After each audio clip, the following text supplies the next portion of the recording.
Hello everyone, and welcome back. In today's video, I'm going to show you how to remove duplicates in Excel step by step.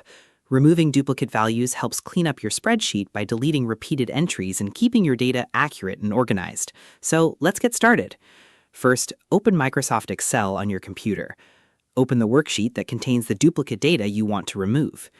Next, select the range of cells where you want to find and remove duplicates. If your data has column headings, make sure to include them in your selection. Then go to the Data tab at the top of the Excel window. In the Data Tools section, click on Remove Duplicates. A Remove Duplicates window will appear. You can choose which columns Excel should check for duplicate values. Select the columns you want to compare. If your data includes headers, make sure the My Data Has Headers option is selected. After choosing your options, click OK.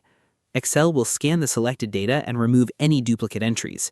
A message will appear showing how many duplicate values were removed and how many unique values remain. Click OK to close the message. Before removing duplicates, it's always a good idea to create a backup copy of your data in case you need to restore the original information. Remember that removing duplicates permanently deletes the repeated rows from your worksheet, so review your selection carefully before confirming.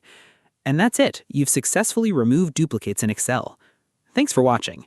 If you found this tutorial helpful, don't forget to like, subscribe, and turn on notifications for more Excel tips, spreadsheet tutorials, and productivity guides. See you in the next video.